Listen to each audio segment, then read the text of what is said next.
Thank you for joining us again. I hope you enjoyed the game you just witnessed of Dogfight Starship Edition. My apologies.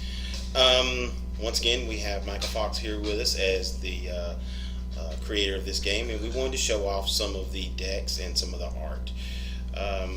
First off, Michael, we have the Relentless, which is the Relentless and the Tavor, which is one faction.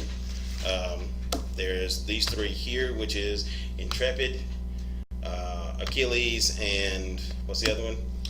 Brutus Magnus, Intrepid, and Achilles. Yeah, this is another faction within the game, and then the third faction at this point in time is their ship is the Inferno. We hope you enjoyed the game.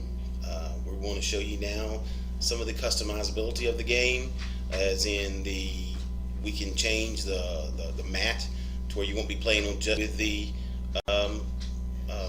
sun. It could be other things. Alright. So here we have the sun map. Directly flipped from the sun map on the back, we have a configuration we call empty space. Or whatever. Yes, empty space. As you can see, there's a lot of open fields here. We also have still have some constructability and some hideability. But because of the way that the actual grids line up, we can easily take and make any configuration we would like as well. This is a legal configuration, so we can actually take and play with half a sun over here, or if we wanted, we can have a wide open long space, such as this.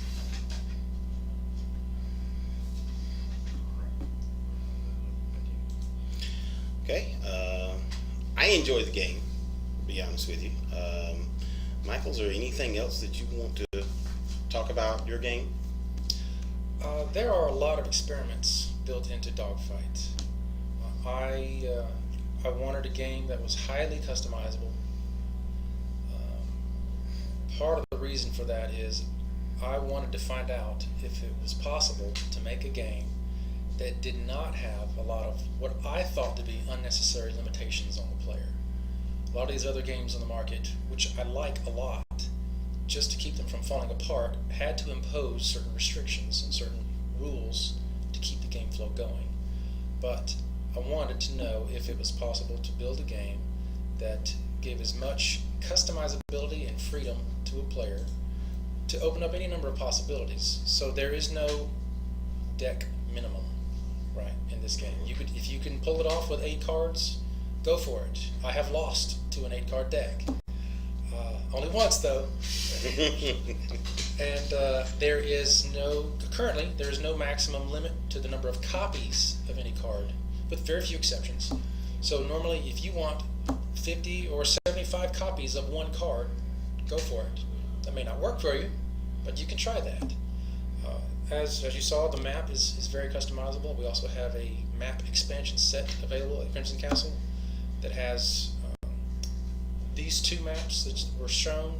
Each of them have an empty hex grid on the back and a lot of map cards added.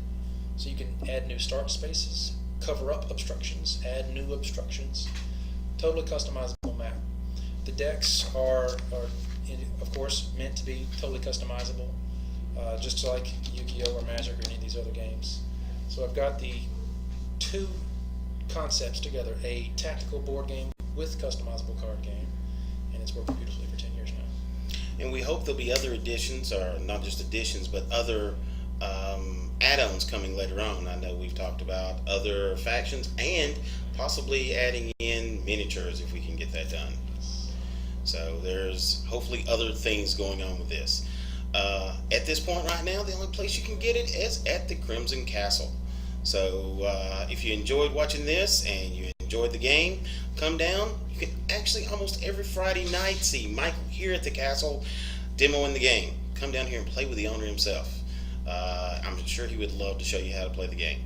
So my name's Terry Victory with Michael Fox. Thank you for watching Twitch TV, Crimson Castle.